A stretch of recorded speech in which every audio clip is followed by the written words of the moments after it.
He's Jeff King. I'm Andy Erickson. This is not another shooting show. We go to Detroit, Michigan, where a man accidentally shot himself in the foot while... Was he A, cleaning his gun, B, minding his own business with a holstered SIG, P320, or C, attempting to kill a cockroach? Oh, Jeff? God, please say it's trying to kill a cockroach. A man accidentally shot himself in the foot while trying to kill a cockroach. Yes. In an unlucky and unfortunate series of events, police said that the victim, a 50-year-old man who uses a wheelchair, was attempting to kill a cockroach with his shoe. He took off his shoe and threw it at the bug to kill it, but a revolver he had hidden in the shoe fell to the ground. Upon making contact with the floor, the gun discharged and the bullet hit the victim in the foot. What in the wide world of sports? I'm trying to picture this. We've got a guy in a wheelchair who has a revolver in his shoe that he then takes said shoe and throws it at cockroach. Revolver falls out of shoe, hits ground, and shoots him in foot. That is a series of unfortunate events. If they're true. I almost never believe any of these stories. I think it's usually they weren't paying attention. They pulled the trigger while it was pointed at their whatever and shot themselves, is how I think 95% of these actually happen. I don't disagree with you. I'm just trying to put together the story that the police are reporting. And no, it's an impressive series of events. Well, and also with a revolver, if that's a modern revolver like my Smith & Wesson 686, that can't happen. This person does not have a modern revolver. That's what I'm thinking. If this happened the way it says, it's not a modern revolver. It's an old one where firing pin on hammer, bump, boom. Maybe. Or maybe it's an old single action where that was the case. I don't know. That'd be great. It would be. Speaking of single actions, my son, he just finished up and very quietly left the room next door. He was dry firing with a single action 22. He got a holster and a belt. And right before we started recording, I said, "Hey, buddy, here, try the timer." I handed him my timer and said, beat the time. He was already there was a 1.8 part time on it, and he was destroying it. Yeah. But turn it down, make it harder, make it harder, make it harder. And if you're wondering why he can dry fire a 22 revolver, it's because it's single action. And it actually has a safety that puts a bar in front of it so that the hammer lands on that instead of the firing pin or whatever. Yep. So has he started twirling it? He has, yeah. I mean, he's tried it a little bit. Unloaded, of course. Yeah, of course. He kind of wanted to do it at the range one day. I'm like, do you think that's a smart decision? And he's like, no. I've told you about my twirling gun thing, right? Yeah. Was it with a Shadow 2? Yes. How'd that go? Oh, I got really good at it over a winter to the point where I can spin it into the holster. And I was in the safety table in March or late February in Columbus, Nebraska, and I went to holster and I felt myself starting to spin it, and I was like, "Ooh, training scar." Need to stop doing that. Yeah. There was also a cool video. Who's the Glock shooter that has a really rotated wrist? Robert Vogel. He posted a video shooting a single action Ruger, I want to say. And he was doing where you fan the trigger and can fire 3 shots in 0.2 seconds or something like that. And then he twirled it into the holster. It's quite impressive. Oh, it's funny you bring up that training scar thing from doing a dry fire thing, because the first year I actually dry fired hard over the whole winter. You got your belt on, you got your timer on your weak side pocket, guns on your strong side, and you hit the button and beep, you do the things. And I was doing it a lot. And I was at a match. It was like first match of the year, and I get my gun loaded up on the first stage. All right. Okay, load, make ready. I holster it up, and then I reached for the timer. Yep. Oh, yeah. Like, oh, yeah. I don't run the timer here. He does. That was the first time I really, truly, truly understood what a training scar was. Right. For sure. Anyway, speaking of a guy who likes to twirl his open gun, Alex Mansfield joining us on the podcast. Welcome, Alex. Well, thank you for guys letting me hang out with you, I guess, tonight. Well, way to bring the energy, Alex. I like it. I'm kidding. Have you twirled your open gun? Not intentionally. How No, did you do it unintentionally? Oh, that was the first open gun. It definitely was an interesting. It didn't go in the holster quite right. You know how these silly race holsters, I despise them. I actually honestly. have no idea. I've never messed with one. They're awful. They're terrible. I wish, honestly, I know Charlie Perez is very lucky. He had a local Kydex maker make a Kydex holster for his open gun, but they're such a pain in the butt. You got to use a race holster. But no, it decided it didn't want to sit all the way in the block. It wasn't all the way back, so it went tilting forward and it smacked straight on the optic. It was fine, but yeah, it twirled itself. Not intentionally, though. Was that at a match or in dry fire? This was in my basement, thank the Lord, on my carpeted dry fire dojo. Yeah, that would It- suck. I have tried to twirl an open gun. The balance isn't there. It's good fun. It's way too nose heavy. I don't think it. Yeah. Well, and it's so sharp. Everything Yeah. everything on it Right. hurts. Yeah. No, there's lots of things to cut your hands on, and maybe even like other parts of your body with edges and like the optic mounts. Yeah, and thumb rests if you're one of Thumb those rests. weirdos. Yeah. I mean, it depends. It Magwell. honestly depends when you have a nice gun that's built or you have what Jeff had. You never know. Yeah, I mean, honchos, they won a lot of money for them. Wait, are you talking about the open gun that Jeff had? Yeah. Yeah. Oh, okay. I forgot about that, and then I was about to say, are you talking shit about Shadow 2s? I don't understand, but now I understand. No, I had a honcho for a short period, and I never got it to run, and then it went to someone who knew how to make it run, and now it runs. So, Well, there you go. For those who don't know who Alex is, Alex, who are you? Well, everyone knows me probably as Manny from Manny Talk Shooting. Oh, yeah. Do you want me to call you Manny? Like you I put don't your name care. in here as Manny? Okay. Yeah. It's really weird when someone on the range calls me not Manny. Like they're just like, I'm like, who are you talking to? So, Alexander, do you prefer to be called Alex or what's your middle name? You know, you got to guess now. It's Robert, Peter, James? No, he'll take you for. Well, there you go. Ding, ding, ding. See, it didn't take that long. I'm only born in the 90s, so. Alexander James Mansfield. Oh, darn it. You found out my secrets. I have to go into hiding now and change all my names. Yeah, no. I got Manny from going through school. When you go through a small town like most of us do, you get teachers who were there for generations who had your parents and your your uncles and your cousins, and like they go through the list of names to finally get to yours. So they give you a I do nickname. that with my own kids sometimes. Well, you are going senile. So, It'll be like Jack, Isaiah. Like I finally get to the kid I want. they answer eventually. Just going through the Rolodex of it. Literally. And you only have 3. I know when it happens to my brother, it's a much longer list. Like he made a lot of people. So you started doing a podcast. How long ago did you start podcasting? February 7th of 2021. Okay, so you've been at it a few years and no sort of broadcasting experience before that?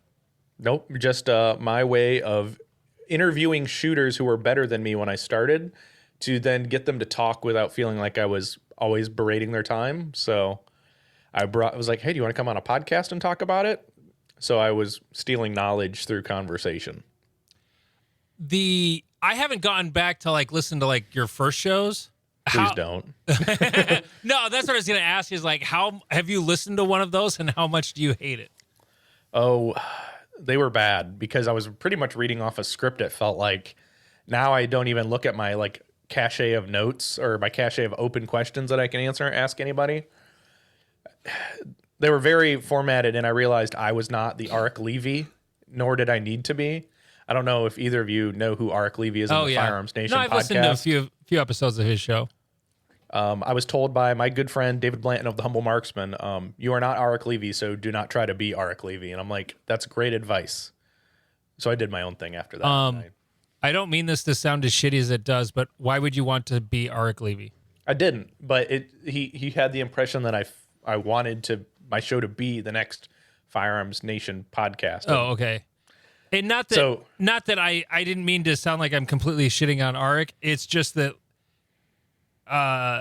his style is like, I mean, he does a good job with questions and stuff. His style just isn't my jam. That's all. Like, right, exactly. It's not mine either. I haven't listened to one of his episodes probably since I started podcasting, honestly. How long did it take you before you got the hang of interviewing? Probably the first year was hit or miss on recordings.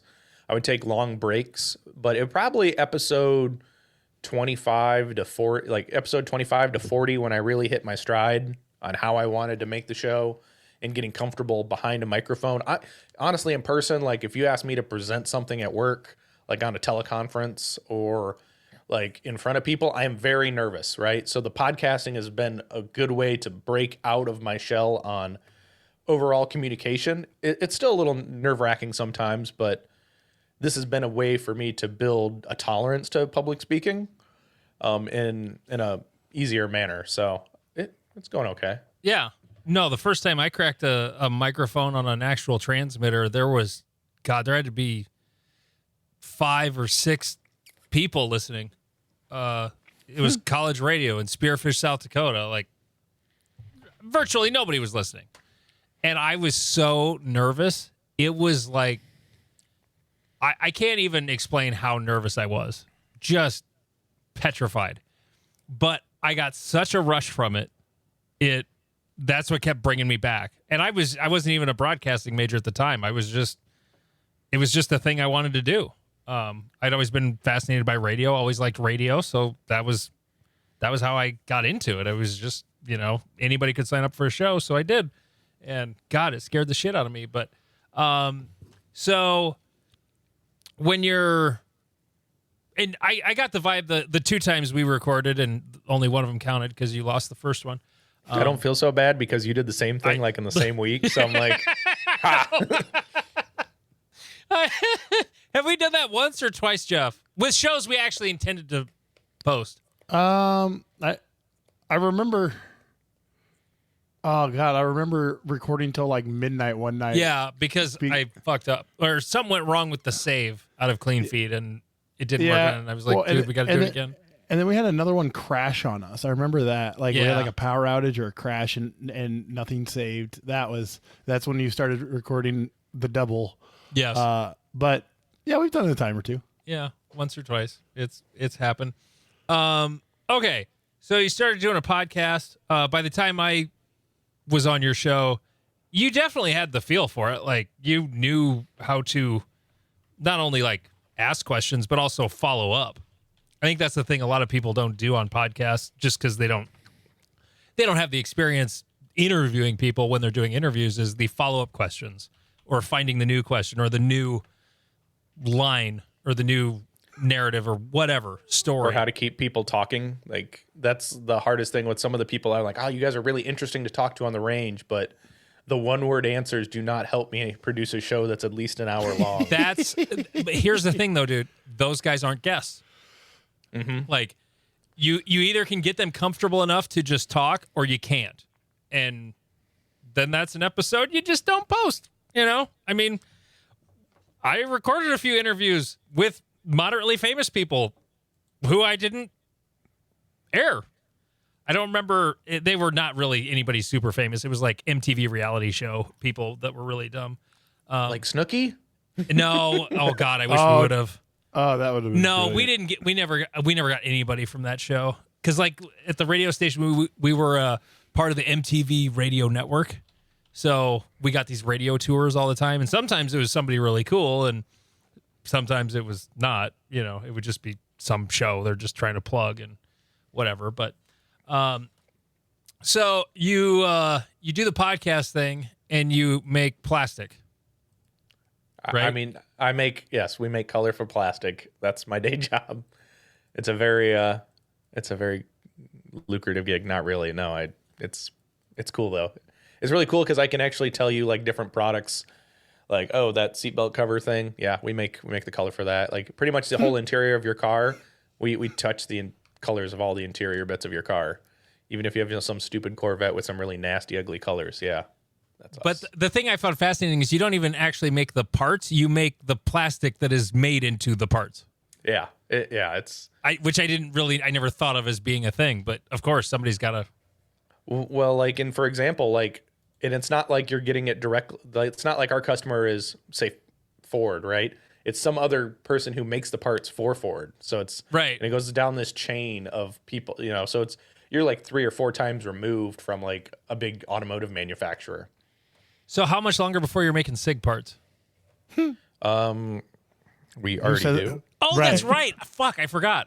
Yeah, who says they already don't? I forgot all about that. Yep. Hey, but that's not the part that's not its fault though. It's not our fault that they do those bad things. I was making a joke and forgot it was actually factual. Yeah. Oh God. Okay. So, I gotta run through the things now. You do all yours before the show, but you actually have like sponsors and stuff, and we don't really. But patreon.com/notanothershootingshow. It's only $3.57 a month. Don't be a tightwad. Sign up, subscribe. You get that entire second show every single week. MW Activewear will make awesome jerseys for your match. Get a hold of Michelle. Active is spelled AKTIV.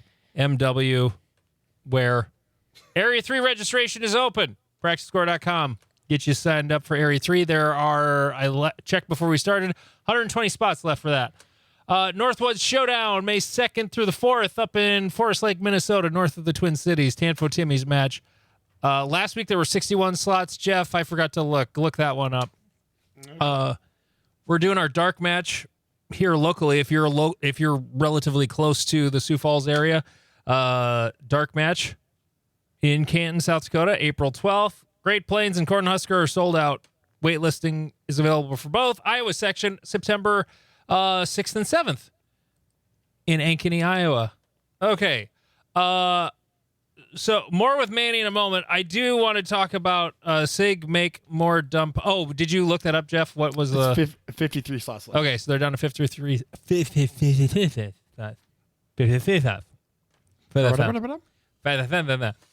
So, I once on the radio said floppy dicks when I got tongue-tied. Nice. Just FYI. So SIG made more dumb posts. They, after the It Ends Today came out, they they doubled down on which is remarkable because that is a very, like, if you're going to make a grand statement, it must be followed by a grand action, and this one was not. Yeah.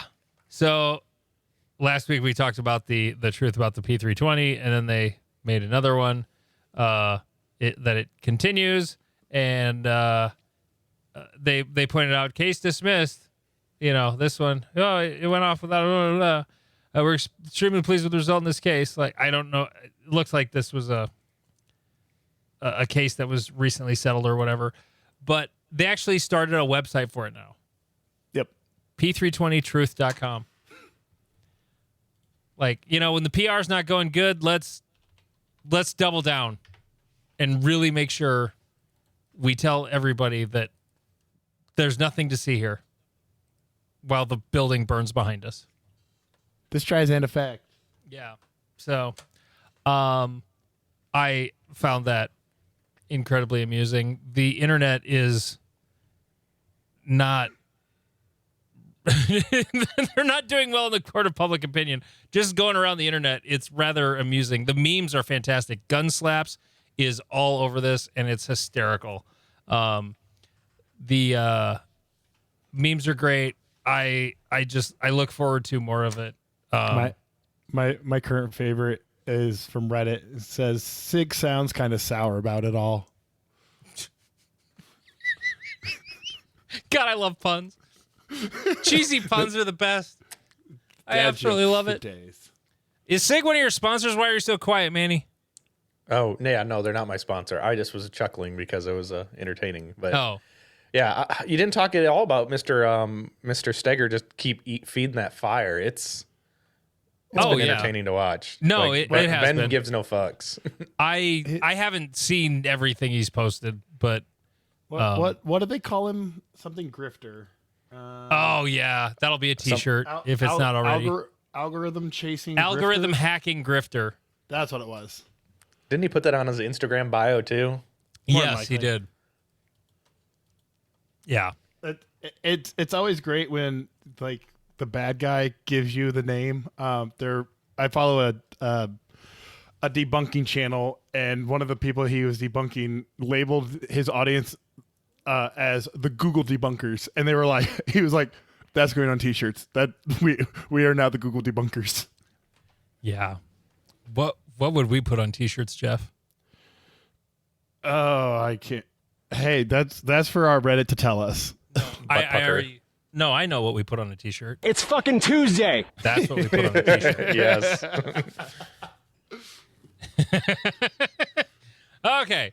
What else do we have here? Somebody sent us a question about how, although they sent it in a strange way, Jeff wanted to like jump all over you, dude, but I'm not. I'm like, I don't know how he sent a mod mail on Reddit, but he did. I didn't even know it was a thing until Jeff told me, but there it is under moderation over on the left. Yeah, so we are technologically idiots. Yeah, and just make a post. Right. I'm a Reddit user. I'm not a mod on any other one than this, and so this is the first mod mail, and I think I found it through my phone. I'm not 100% sure how I found it, but anyway, I had a question. He's starting to design stages for his local match, and had a practice sim question. You mentioned on the podcast that you share stages with someone and you can both edit them. How do I do that? So it's not like you're doing a Google Doc and it's in real time on both ends. You can't do that. It's basically I save the file, after I work on it, save it, send it via email. And the files are tiny. They're just like a few K. And then he looks at it, tweaks it, sends it back. The key to this, though, if you're doing it, is add V1, V2, version 1, 2, 2.2, whatever. Then you can keep it straight so you know which version you're working with, or you can go back to the one that you actually like. So when Bruce sends one I don't like, then I can be like, nah. Why don't you just use the practice sim function of saving it to the stage central and just looking up your usernames and finding the stages that way, so you don't have to send an email? Because I'm old. Because he did not know that was because I didn't know that was an option, Alex. Yes, that's why. That is an option, but I used to do the same thing. You save a copy, send a version back. Fuck you. When it comes fucking to Gen Z cunts. You sound like the old dad from The Simpsons there. Yeah, you sound like my uncle before he got his vasectomy and castration. I'm making shit up now. I had too much bourbon. Anyway, sorry. or not enough. Speaking of bourbon, I was going down a road delivered. and I failed. I usually I can ad lib, and that was terrible. It was not. It was going nowhere. Not every shot lands. Nope. They don't. Kind of like Steven at a match. 6 mics. It's fucking Tuesday. Yeah. The my favorite was his video where he was trying to shoot a popper and he sent like 8 rounds at it. Yep. I meant to get that clip because he ended it with his famous "fuck me." Yes, that definitely needs to be. I'm sorry, Manny. You were saying. No, so yeah, I used to be the same way when I used SketchUp. You'd used to have to send an email, but with Practice Sim, you just use the Stage Central. The more you know, right? Yeah. That rainbow effect that you put on for the memes. Jeff knows all about the memes. Hell yeah, brother. I know about memes. I'm not that old. Jesus. That was so insulting. I don't know. It's fucking Tuesday, right? No, it's only Sunday. I knew there was a stage library, but I didn't know you could like work on stages from within it like that. So Yeah, I was actually helping one of my buddies who's helping me run this new match that we're working on. He's like, "Oh, I want to design stages." Good, because I don't really want to. So he's like sending me stages. I'm like, there's an easier way, right? And now you know. How was he? Was he sending him in SketchUp? No, he's sending them in Practice Him. Oh, okay. Taking pictures of a napkin. Well, that's better than some people. Honestly, most of my stages start on a sketch, like literally pen and paper. Oh, you guys write shit down? Well, before I get into Practice Him, yes. I don't do it. I do it for club matches too. I normally know that I'm a stage builder about an hour before I'm building the stage, so I'm like, throw a popper over there, and we'll just build out from there. Yeah, Practice Him has been a godsend for me because I used that website that you could kind of build stages in 2 dimensions, and it was okay but not great. And then I had the 3D stage builder, which is actually pretty cool, but those little pieces are really light and they don't always fit in the stands, and then Practice Him was awesome, but the computer I had at the time couldn't run it because I didn't have a gaming computer. Would you have like a computer from the 90s that couldn't run it? Yeah, it's a fairly simple game. Oh my God. I had like your run-of-the-mill $500 laptop from Costco for doing email and web shit. I wasn't doing anything heavy duty with it. It could handle audio editing, but generating graphics like that, it could not. It would run it, but it was unusably slow. It just didn't have the graphics for it. So, yeah. No. I'm getting. What's with you two assholes ganging up on me about like? You're the one who said you were old. No, you said it before the show started.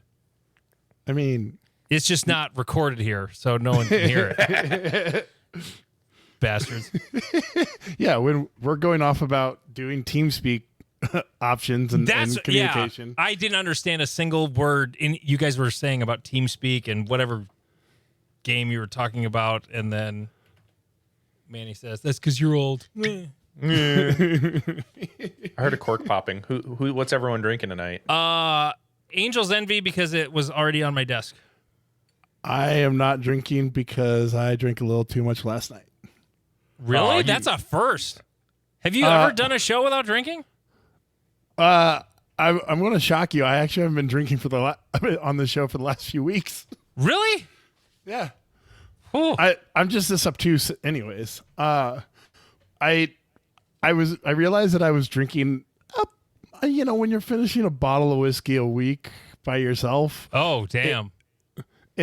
Because you got to understand, I need to drink half a bottle of whiskey just to feel drunk. So like I was drinking honey whiskey, and that was 250 calories a pour. Oh my God. Yeah, so that was not helping my waistline at all. But I was celebrating one of my coach's birthdays last night. We were doing karaoke in the basement of a bar. It was fantastic. Found out the scariest guy in my gym loves to do karaoke. And then he kicked me in the head. It was a great night. And he pays you to be there to kick you in the head. Never hang out with martial artists while they're drinking. Someone's getting hit.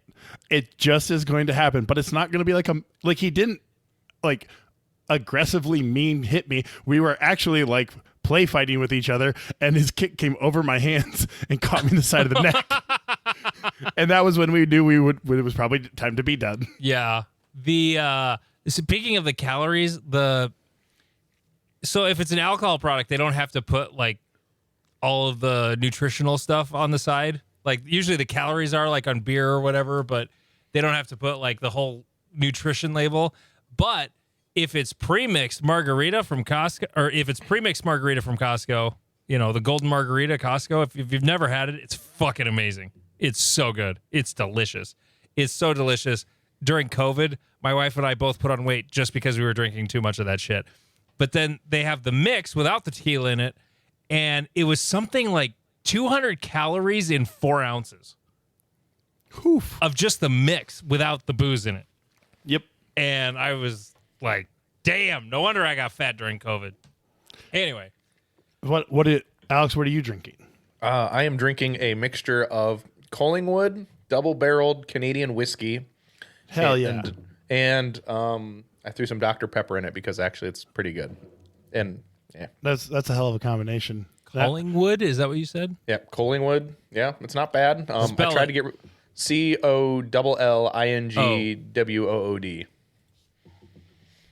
It's not bad. I got it. I took it down to a major match last year, hoping to get rid of the bottle because my bourbon shelf doesn't have that much room. And I came back with most of the bottle still, so I need to find a way to get it off my shelf. And I don't drink enough. Like, this is the thing.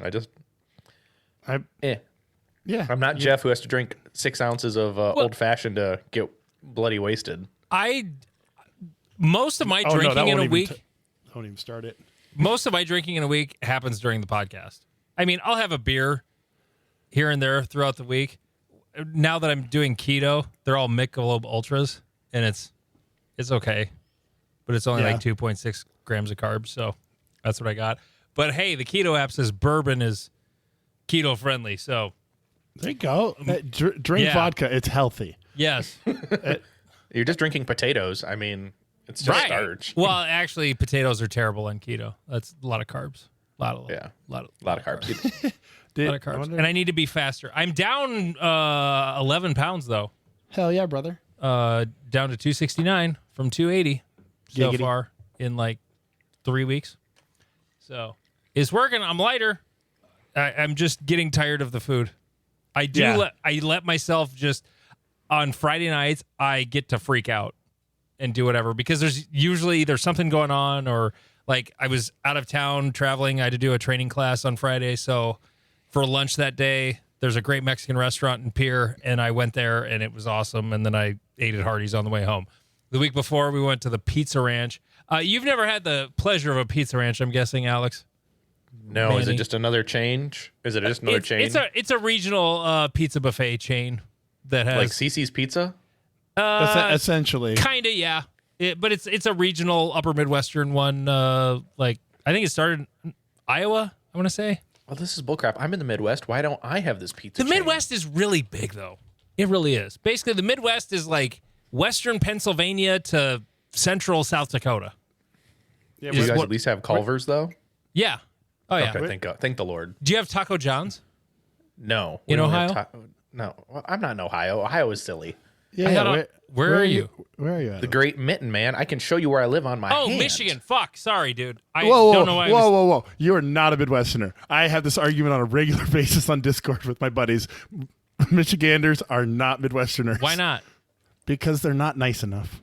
Whoa. I am absolutely way too polite to people. I am definitely a Midwesterner. How do you leave a room? How do I leave? I'm also socially awkward too, so it doesn't make it any better. How do you leave a social engagement? It depends where we at. You're at your buddy's house. You're sitting on the couch. It's time to go. What do you do? Oh, we say goodbye for like 15 minutes, and we're still standing there talking at the door. No. That you've got a half Midwestern goodbye. You slap your knees and go, well, I suppose. That is the true Midwestern. Do you see those two guys from time to time doing those? I think they're from Wisconsin or Minnesota. They do those silly videos and skits. Those guys are hilarious. Manawak Minute or something like that. Charlie Barron. Yeah. Fantastic. And it is true because, and I didn't think about it until you see it and you're like, oh, we do that. Oh God. And so what my favorite thing to do is to call it, using my social awkwardness to call out what is happening in the moment. I've literally been like, guys, we're at stage 2 of our Midwestern goodbye. We need to move that hands along. in the middle, hands in the middle, ready, break, walk away. Oh God. Okay. Yeah. Sorry. Michigan. Where in Michigan? If you could see me, you can't. It's in the lower southern part of the state. So, if you look at it where your hand lines meet up, right about there. If you really cared. No, but I'm about a half hour from the southern, like the Indiana border, about 45 minutes south of our state capital, Lansing. So, okay, not too bad. About an hour and a half from Detroit, 3 hours from Chicago.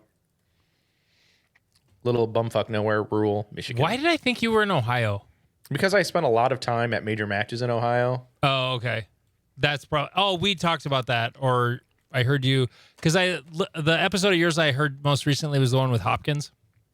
Oh, yep. Which inspired me to ask him for a stage for Area 3, and he just sent it today. I got it, and it's pretty dope. It's in SketchUp, but I figured out how to save a visual file in SketchUp. So, okay. Let's just move on to the next thing because I completely forgot. Okay, when old blood needs to go, Jeff, what's this about?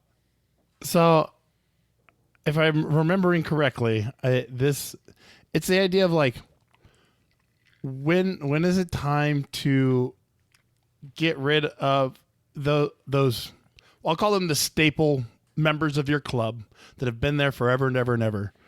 When is it time for them to be done? My club has several that probably need to find other hobbies, or at least not participate at the level of the sport that they do. Why? Why are you so against them participating at the level they do? Well, one of them's a CRO, and he doesn't know the rules. Okay. So, What rule book is he citing? Well, there was that problem for a while, but because I talked about it last week when I DQ'd the guy for having his hammer back and the safety not on. Yeah. And I looked to the CRO and I was like, and he goes, I think that's the rule. I'm like, you are not in a position to say think. You need to know. Like, I am not certified. So, Well, that's not an excuse for not knowing. As long as you've been shooting, you just were lazy and didn't take the test. Oh, Correct. fuck, I got to take my test. I forgot about that. I do this immediately when those emails come out. I'm like, I'll forget about you. So, Oh, yeah. I did mine yeah. at work. I see you do not have the ADHDs. Oh, trust me, it took me 2 hours on my computer, but I got. Took you 2 hours? Well, I was working in the meantime. Oh. Oh, I remember when I had a job where I could do that shit. God, I miss those days. It takes me 2 hours to get to the computer to do that because I've been playing on my phone or like spaced off into. Hey, Manny, you've done this. Jeff never has, so I'm not even going to include him. Where on the website, when you're due to do it, where do you find the link? To take your test? Yes, because I'm under NROI and I can't find it. Usually what you could do is just go to uspsa.org/exam or NROI exam. Well, I'm under NROI on uspsa.org. So here's what do you want to know what you actually do? The word exam is not on the page under So NROI. it isn't. Just type it into your search bar, like uspsa.org/ I want to say, is it NRO? Log in. Log into your profile, and there will be a link. Oh, yeah, that's that right. says Usually take the that's test. the best place to find it, under profile. Oh, Yeah. Mr. Oh, I haven't shown up for me. Where the hell is it? Yeah. If you're just lazy, just enter uspsa.org/exam. uspsa.org/exam. It'll find it for you. Oh, there it is. Okay. So well, At least that's easy to find. Well, he's figuring that out. Oh, Manny, it's under member resources under NROI information. It's the first thing. If you're due, it doesn't show up if you're not due. Why? It doesn't make sense though. Why does it? That I don't understand. Some of these tabs are messed up and backwards, in my opinion. Rick Brotzel, if you're listening to this, I doubt you are. Do website work. Rick's a cool dude. I like Rick. I met him Oh in yeah, Florida. Rick is a good dude. He's a great dude. He works hard. Yeah. Some people probably say he doesn't, but he does. No, he does too much work probably. Okay. Manny, one of the questions I had was, so you mainly do interviews? Sorry, I don't actually listen to your podcast, so it's okay. I don't feel heartbroken about that because I even tell all my guests, like, hey, I don't feel bad if you haven't listened to me. It's more so I know if you know my intro. No, so I wouldn't call them interviews anymore, Jeff. I would call them just conversations. okay. Just because I don't need to be an interviewer. And it makes people, I don't know, the word interview scares people for the most part. Yeah. So they get all nervous and tense. So I'm like, let's just have a simple conversation. We just happen to be recording. But it's more about being like a range bro, drinking a brewski on the range after all the shooting's over. We're just hanging out. So who would you say was your favorite guest? Favorite? That's a good question. Ooh, that now you're gonna have to make me look. Now, the problem is, I've had some killer shows that weren't with my favorite person. Right. Well, like I had banger episodes with certain people that I wouldn't say were very good. Like the conversation was awesome, but the person I wasn't looking forward to as much as some other people. Right. And so that's why there's so much subjectivity. So, like, who pops out in your mind of like, man, that was a crazy episode. Like did not expect where that conversation went. Like, does that pop out to you? Ooh, I think in the last one that I would say so, that was really good, was probably with John Vlieger after he won Handgun Nationals in single stack. Okay. I built up a repertoire. John and I communicate on a regular basis, through Instagram DMs. When I first interviewed John, because that was the second time on my show, when I first talked to John, I didn't know him. I only knew of him, and I was getting that cold exterior that you sometimes see on the range. Right. But now the second time when I talked to him a couple years later, I got inside I'd cracked the shell, right? And you really be able to talk to the guy because he trusted you. Right. His guard was down, and we had a great conversation about plenty of different things, like, his job at Mark 7 and his shooting, and it just flowed. We talked probably about his dogs too. I mean, everyone loves talking about dogs, even though Andy thinks that cats are silly, superior animals. Dogs are dumb. I do agree. It is easier to take care of a cat, but 100%. Dogs are fluff. And it's funny because what was it? Last week I finally caught up on your episodes, and I just spammed Andy with a bunch of pictures of my dog. Hell yeah.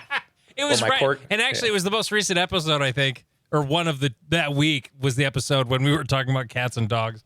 And then, that was, I got a bunch of corgi pictures just thrown at me. And he said, I'm actually going to go back to the messages. What was it? He sent me all of those. Ooh, somebody signed up for 2 intro classes. Hell yeah. That was the cha-ching. He sent me all these pictures, and I just said, all I see is a burden. Jesus. But my response is even better. But a cute burden. I mean, accurate. I meant it with all the love I could possibly have. Like, it was totally. That's the thing. If you ever message me and it sounds mean, either it's accidentally mean or I meant it as a joke. If I was gonna actually be mean, I just wouldn't send it. So yeah, I just play off of people's like text messages anyway. I'm just like, well, I'll spin it my own way. I don't care how you meant it to come out. No. I'm like, well, fuck it. I'm socially awkward. I'll throw it again. So speaking of social awkwardness, as someone who has done lots of conversations with lots of people, has kind of a name, what are some of your weirder interactions or like moments that you were like, oh shit, I'm like well known and I was not prepared for this? Like probably on one of my most recent episodes when, you let your guard down with people that you know or you kind of know, and you just start talking about your random hobbies I was talking to a guy, Vinny DiArmond of Monsoon Tactical, and we were talking about waifus on the show. Hell yeah. And I was just like, what? You're too old for that, Andy. Yes. Jeff, explain what a waifu is. I don't even have a good way to describe it. I just knew that this part of the conversation was going to happen. Can you spell it for me? Is it WAIFU? I think I'm missing. Oh, it's like Japanese anime? It's a female fictional character from a non-live action visual media or non-fictional persona to whom one is romantically attracted or whom one considers one's wife. What? It's your internet. It's your internet girlfriend. It's your AI girlfriend, essentially. I love having to explain internet culture. You're nerd-splaining to the old guy. Yes, that is my favorite thing to do. Until I'm the old guy in the room. When like my 18-year-old students are like, "Who's this?" I'm like, "Right." You're like, "How the fuck do you not know who this is?" Like, I think it was like Weezer or something like that, and they're like, "Nope, never heard of him." I'm like, "What?" They didn't know who Weezer was. Right. I'm like, "Hey, you're 30, bitch." I'm like, I can do violence to you. Like, shut up. Your day is you may only be 30, Alex. Your day is coming. So here's the interesting We part, all right? get old. The future is now, old man. Yeah. Yes. But, I know most of really old music because I grew up with a video game called Guitar Hero. Oh. Now, do you still have that in your house somewhere, Andy? Were your kids old enough to play Guitar Hero? No, it was passe before they got to that age. See, and they're missing out on really cool retro music now. No, my youngest actually, he plays guitar. So, Guitar Hero is not really a. So I actually showed it who's to he him. covering right now? I showed it to him, and he was like, "This is dumb." I was like, "Yes, if you're a guitar player, this is dumb. It is 100%." And I also play guitar. And It's for the kids who can't play guitar. Yeah, play it Guitar is. Hero. I mean, I tried playing it, but it was rough. He is as big a Metallica fan as I am. He likes a lot of like 2000s stuff, like Avenged Sevenfold. We Please went to don't say Nickelback. Nickelback's awesome. Hey, They're playing in Sioux Brett. Falls here this summer. Like, There are people who like Nickelback and liars. I mean, I'm going to Multi-Gun Nationals in Forest Lake this summer, but I'm not shooting it because Nickelback is playing in Sioux Falls one of those nights, and so I'm not going to be there the whole weekend because I have to come back to see Nickelback in my town. Are you So- taking your wife at least? Yes, of course. Actually, my wife got me for Christmas, my gift from her was it's one of these little fridge magnets with a button, and it plays a song. And our dance song at our wedding was Far Away by Nickelback. Because when I proposed, it wasn't because we thought, I mean, it's cheesy as fuck, but I proposed with a parody of that song. Like, I showed up at her apartment with roses and my guitar. And Hell yeah. that was how I proposed. And so that's why that was our song. So if you're a Nickelback hater, it's only because you're basically unable to think for yourself and you pile on with haters. That's basically it. Yeah, they're sellouts. They sell out every time they play somewhere. Anyway, what were we talking about? Waifus. Yes, waifu. No, so that's one of your weirder interactions on your podcast. Have you had a weird interaction like in real life? I've had people come up to like, it's been extremely awkward. I went to a corporate training. We did Jeff, you talk about OSHA all the time, but I don't know if you've heard the term Kaizen or Lean Six Sigma. Yep. Either Oh of you. hell yeah. Yep. But so I went to be a Kaizen. I went to a corporate Kaizen leader training in liberal Cleveland, Ohio. Okay. And I went with a bunch of people I didn't know, and they were all, most of them, the room was younger than me because they're these kids they get out of like engineering schools, like fresh out of college. They give them like $40,000 and a company credit card, and they tell them to go work somewhere remote in one of our sites. And we all went. I got stuck. I was like the middle-aged guy. There's a couple people older You than were me. the chaperone. Well, I was. We went out to a brewery, like a small like corner brewery, and I was I'm your keeper kind of guy.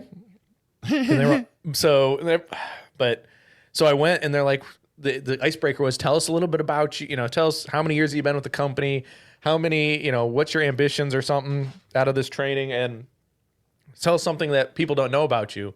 So, of course, I lead with, well, I host a weekly podcast. At the time, I think I was just at 150 episodes. And they're like, well, what's your podcast about? And then I'm like, oh, God, I shouldn't have gone down this rabbit hole. Because then I have to explain what practical shooting is in a setting that I have no idea how people will respond. I had people the whole week at this training keep asking me about it. And I'm like, oh, thank God I didn't get like blackballed for talking about my hobby. Because There's of course they way followed more up. people who are interested in shooting than would admit And in their another- everyday life.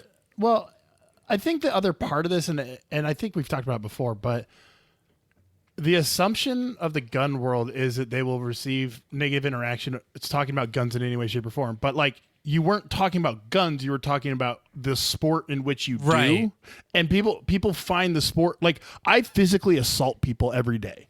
Like, that is the task that I do. But being like, oh yeah, I'm a martial arts instructor. People are like, oh, that's cool. Like, blah, Yeah. blah, blah, blah, blah, blah. Like, they don't it's a weird part of the brain. Like it doesn't immediately go to like gun bad. It's like, oh, you do this activity. That's interesting. I'm a competitive shooter in a sport called practical shooting. Is they're shooting in the Olympics.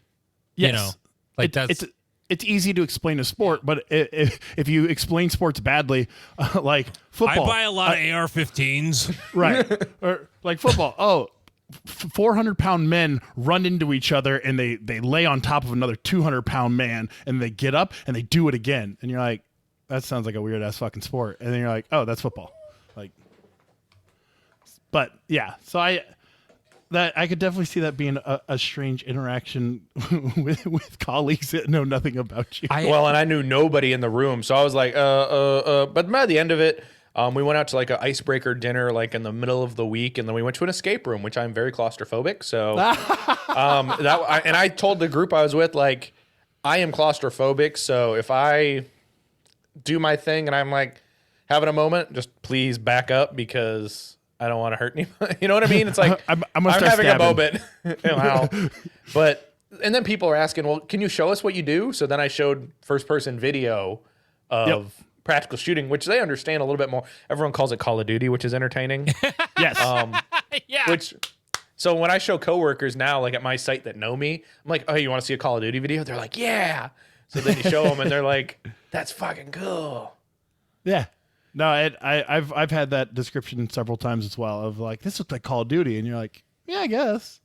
I actually was teaching an intro class once a couple of years ago, and there was a gal brought her like 18, 19-year-old daughter, and I had a Glock 17 with a red dot on it. And the whole time she called it the COD gun. Yeah. Because red dot, like that was her exposure to red dots, that's the gun in Call of Duty she played and immediately associated it with a video game. Yep. And yeah, I just sort of found that interesting but I'm old. I played Super Mario Brothers and we had a blaster. Hey, and my we shot a favorite duck. game. My favorite game is played Legend of Zelda: Ocarina of Time. Thank you very much. And that's like, I don't care about all the new fancy crap. Legend of Zelda was so unappealing to me. Anything with like wizards, I don't care about. If there's wizards or sorcery, I'm just immediately turned off. I don't know why. I don't have a good reason for it. I'm just completely like Lord of the Rings completely disinterests me. I have no desire to watch it. All right. So what about Psychers? What? Oh yeah, Psychers. He doesn't. Sorry, Fuck you, millennial Gen Z assholes. We are millennials. Thank you very much. Well, Alex is toeing the door of Gen Z. I don't know where it is. I am technically a millennial, but I do not identify as a millennial. Well, technically, all problems in this world are caused by millennials, regardless of when they happened. Millennials are boomers. Gen X just like gets away with being assholes, and no one specifically calls them out as horrible people. But oh, yes. Please. But no, the answer is Grey Knights, Jeff. That's how you deal with Psychers and the Xenos, by the way. Very true. Very true. But the sad part is they came into like back in 5th edition, and I don't even know where we're at now in real life. So isn't it like, yeah, it's like 12th edition or something. Yeah, I'm more of a lore guy myself. So las rifles. I'm so bored. There you go. Okay. So Manny, I know you have only ever shot open. Isn't that correct? Nope. I started in carry optics. Oh, okay. But the hashtag is only shoot open. And you shoot a 9 major gun? Yep, I shoot 9mm major. And you like that? Yeah, I quite enjoy it. I don't necessarily see the need for a 38 Super Comp gun because I don't like to be a brass chicken. Yeah. I leave that shit on the ground. I would not be either. No. For sure. No. I wouldn't. But like I just look at an open gun and I'm just like, God, it looks like a problem. Like, it's a thing to maintain. So like, here's the thing. I have 2 of them, and neither of them have ever caused me issues due to maintenance. Because one, I know how to take care of I lube guns. I don't really like break them down to clean them. Most guns, they just need lube. They need lube. You keep checking on the weird funky bits, and you keep them wiped down a little bit. They're gonna run. I probably went 4,000 rounds without truly cleaning my first open gun, and it ran just fine. But it's also not loading bad ammo. That's a lot of open shooters' problems. They load shitty ammo that they shouldn't put in an open gun, and they expect it to. Why does my gun now work? I'm like, you're asking yourself a stupid question because you put crap in it. You're gonna get crap out. What makes their ammo crappy usually? They're not case gauging, they're not crimping well enough, or it's too long, or all the problems. Or they got bad magazine springs, like the simple maintenance things that you have to take care of. What is maintenance? Jeff, you just send it to Vince. Drink. He does currently have 3 of my slides, so.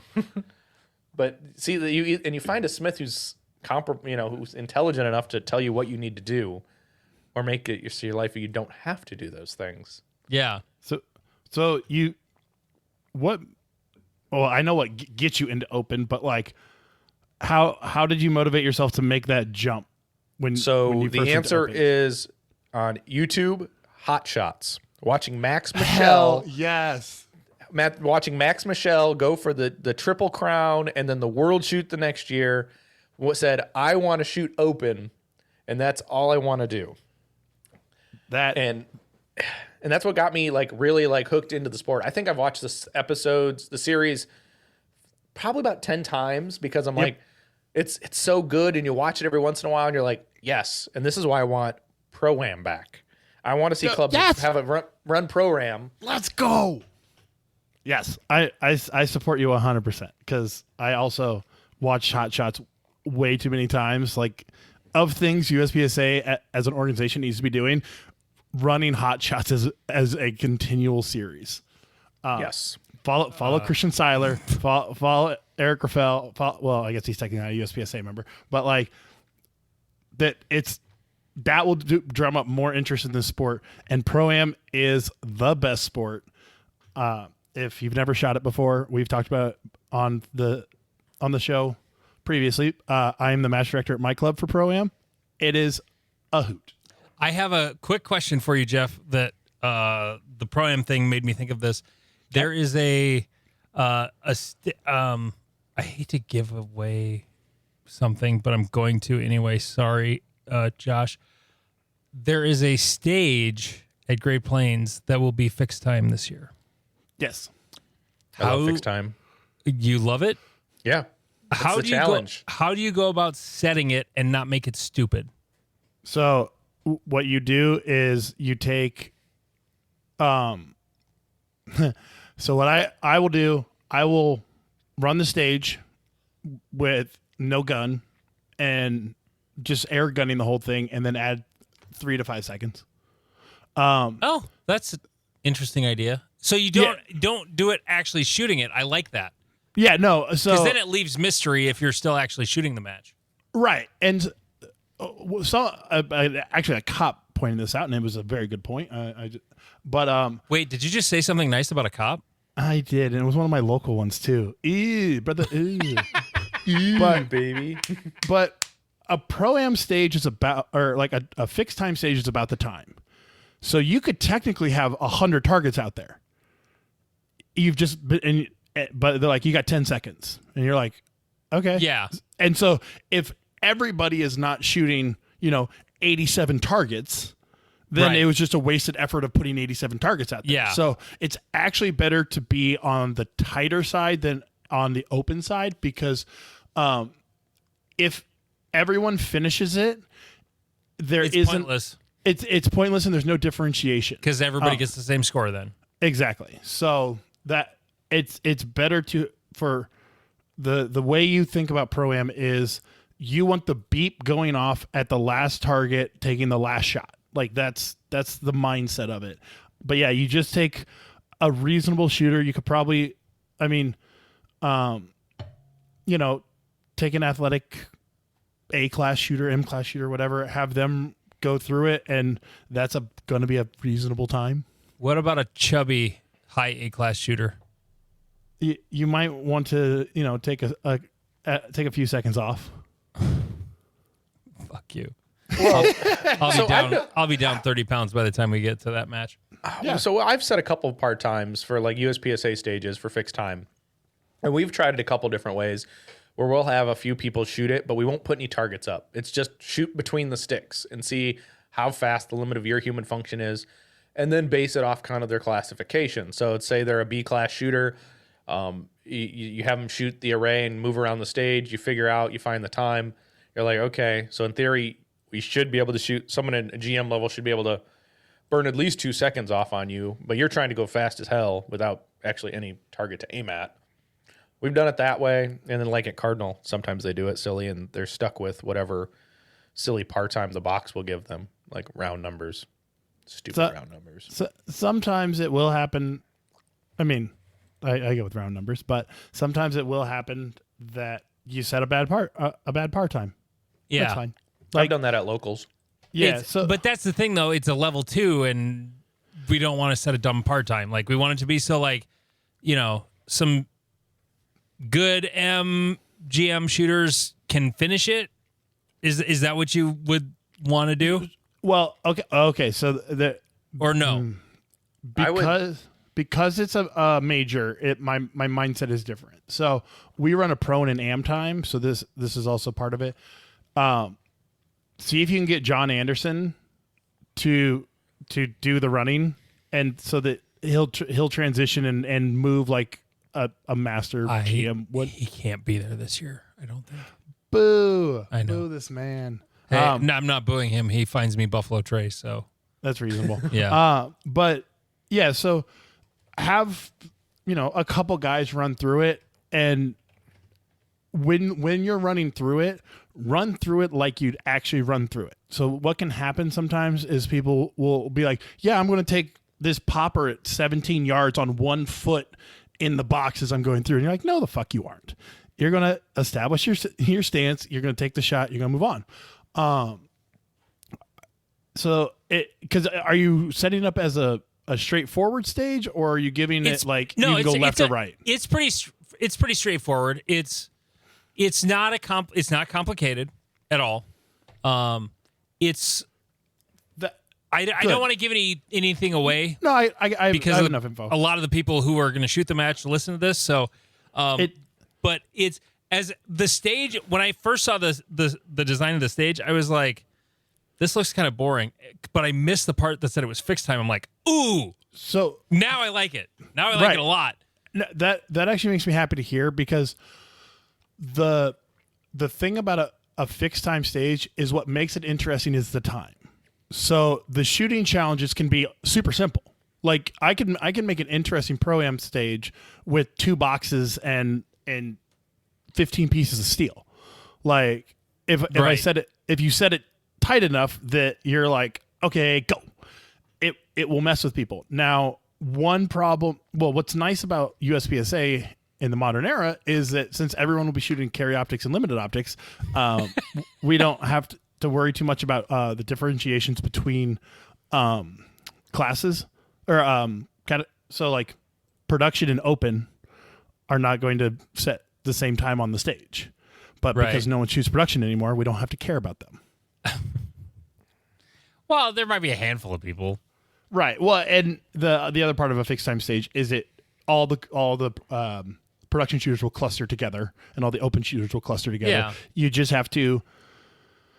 The part of the problem becomes if you set a time for the open shoot, or if you kind of have to set the time for an open shooter, or all the open shooters are going to cluster together at the high end of the number, and not have a lot of differentiation between their scores.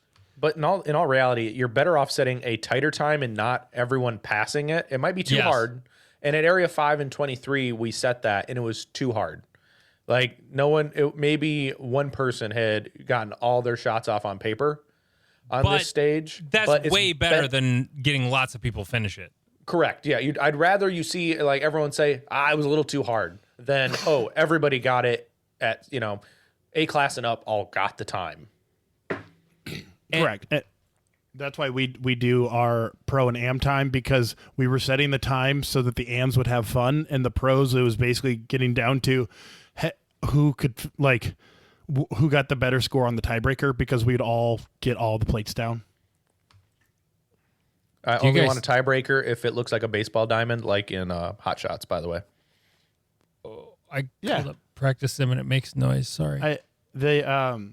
We do the baseball one, and it's actually my most successful YouTube short was me shooting the baseball stage, because I had a malfunction and I got to the last box, fired the shot, and heard the beep, and that was one of my. You got them all off with a malfunction?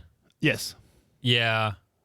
I'm pretty sure most of the fixed time stages under the new classification, if that passes, most of them are going to go bye-bye. Yeah. Speaking of that, they're too difficult. Yes. Well, speaking of that, so if anyone's interested, you can listen to Kurt McKenna and Billy Barton on my show. This will come out at some point, but that'll be out. So you can listen to that and have Kurt talk all about the nerds of math and science and numbers, about the classification system and their changes. The thing, when we had, you just had Tanfo Timmy on recently too. When we had him on, I asked him, so what's your job with all these autistic guys? He's like, I'm the guy who knows how to build stages. He's him and Billy Barton are the DEI of the classifier committee. and we make joke about it all the way through the podcast with Billy and Kurt. It's great. Because it's a bunch of autistic math nerds in the closet, in the corner, not in the closet, in the corner, and then you got Billy and Tim we shoot good. Yeah. Yeah, because you have to have that. I used to work there's some dudes on that committee that also shoot good. Like Alex Acosta's a pretty good GM. I would almost say that having too many GMs could be a bad thing. I worked for an engineering firm, and the engineers, when they would drop a plan, they would run conduit around I-beams. And anyone who has read the electrical code is having a heart attack right now, because that's illegal, and things will catch on fire. And they had to be told by guys in the field, we just drill through the I-beam, so stop doing that. So you need the people who know how to build shit. The people who know how to build shit, and that real life application, the running joke of who designed this car, a guy who never worked on it. Yeah. And so, because the one classifier that is 2402, I don't know, where it's like a full stage. Oh, that's 2406, I think. 2408. 08. And it's so fucking complicated to put down that no one's put it down the same way twice.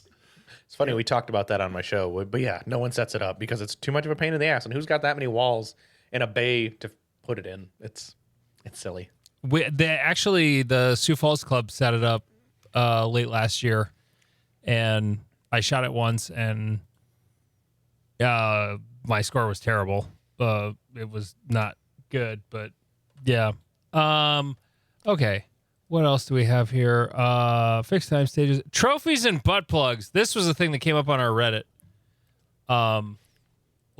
We meant to talk about it last week in one of the shows, and we never got around to it. Tee this one up, Jeff. I think you are more directly involved in this than I was. What? So our buddy Dan Hannes from Northern Iowa posted a picture of trophies.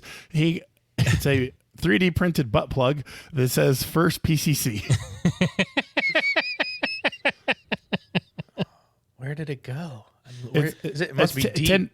10 days ago. No, it's nice and deep. It's a little deep. It's in there nice and deep. It's not super deep. It's got a flared base. It can't be super deep, but it shouldn't go away. It's a little ways in. It can go a lot deeper than you think it can, but it has a flared base. Oh, now I'm thinking of Savage Paramedics right now, waiting for this to show up. Oh my God, yeah, the guy who's like, how did this happen? The bald guy on Instagram and stuff. There was one. I think the Foreign Body Friday this past week was. Oh God, what did the guy shove up his dick? Oh no! Ow! Ow! Yeah, I don't remember what it was. No urethral stuff. No. It's terrible. It's so bad. But No, it was like something they use. Of course, they use the. I slipped and I fell on yeah, it. it was a USB cable. Oh. Oh, ow. Yeah. Okay, we're done with this one. He shoved it straight up his eggplant, Oh. and it was like wound up in there. I think the best thing about this post on the Reddit is that Hunter's HD Gold comment on it. It's like, but actually searching butt plug for 3D printer should throw up a warning signs, right? No, the best God, I love was Brian. Austin's response. It's hard not to run into butt plugs on thing first. Probably my two favorite comments on our Reddit ever. Oh my god. Yeah. So as far as, because we were talking about trophies, and that's where this came from, and I'm so glad Dan posted it. But I still like when people are like, "Oh, I got my like chipboard trophy, whatever." Like, hey, I don't care. I got my C class second place Great Plains section trophy from 2018 in limited, and it was like, hey, I achieved something. Participation I trophy did a generation. thing. Yeah, I mean, yeah, but at the time, like, I was such a shitty shooter, like that was a big deal. Yeah. You know, No, that's the thing you forget when you start getting kind of good is that, you know, I don't care about like class trophies unless I get first, honestly. Right. Like Iowa section in 2023, it's sitting right If here you in ain't front of me. first, you're last. Yeah. I don't need the second place A class trophy. Don't care. Really don't. Right. That's I've always loved the system, especially because everyone's congregating into like CO, and I also learned a lot about it from the Seal Challenge world. That's its own fucking conversation. Yeah. But it's a 3-5-7 rule. Is like at a certain point you have to recognize like 7 people. And you're like, no, you don't. There are some matches that will do like the Super Senior Open B class and go all the way down 7. Yep. I There's actually enough people. at the first Great Plains we did, by the way, someone commented on that post and with r/mildly butt plug, and it's a bunch of like everyday items that look like butt plugs, and it's fucking hilarious. But I forgot to look at the categories when I ordered trophies. Completely just slipped my mind. It was a total accident. And there were a bunch of senior or super seniors in open, and I just didn't. And a guy who would have gotten second super senior was upset because he finally earned a trophy and I didn't do it. So You're not the only one, brother. Like when I ran my major match in 23, everyone was like, well, I earned a trophy, but you didn't hand it out. I'm like, well, I ordered trophies like a month and a half ago because... based on the numbers at the time. Yeah. Yeah. And I told him, I was like, I don't know. The worst part is the guy who was making my trophies for that match made my order and then shut down business. Oof. Like, Oh, so I'm just like, they're not going to be the same. And they're pretty fucking cool, I will say, because he was one of the guys who was making laser cut foam right at the same time Eric Steiner got into it. And it was like the super detailed stuff. oh yeah. Nice. So he did some trophies, and I have his last set of trophies, but I couldn't get him to finish the rest of the add-ons I needed. So I said, sorry guys, like I can't get them, and I didn't go out and get them anymore. But it's also, there was some bad blood between the crew, myself and the crew running matches there, and the gun club itself. So we're like halfway through the year, we're like, deuces, bye-bye. Okay. Tell us. Can you tell us a yeah. little bit about this drama? Because It's Yes. called shotgunners and not respecting pistol shooters. So this Oh. gun club at the time, let's go. so this gun club at the time, there's, there's days where you can't shoot. We had bays specially designed. There was 10 bays in a row. I got to meet Scott Arnberg at that match. Great dude. I thought he was walking funny until I realized he told me he had a shorter leg than the other one. But anywho, so these 10 bays for competition are locked off. No one can use them other than for competitions, which means we can use these while shotgun is shooting because we're not in any fall zone. All the shotgun shot goes somewhere else. Right. Like it's just not over our bays. Oh, Which is fine until Area 5 when we needed to use all 16 pistol bays, which some of them fall within the fall zone. So we shut down competition. We shut the shotgun down for one extra day because of to set up for the match. So they were shut down for 3 whole days from shotgun the end of the world. And we made special accommodations, but since the match director, we had to cancel a flight because of low attendance, low registrations. So we didn't shoot. We were originally supposed to shoot Thursday afternoon, Friday morning, or Thursday. It was like all day Thursday, Friday morning for staff, and then we rotated it to like Friday afternoon, all day Saturday, or something. It was some weird thing. But since nothing was on the schedule, the shotgunner said on Thursday of setup, they thought, oh, it's fine for us to shoot shotgun today, because he took it off the calendar for setup, but nobody double checked with him, like, why'd you take the day off the calendar? They just said, well, we'll shoot shotgun. But we were hanging targets that day.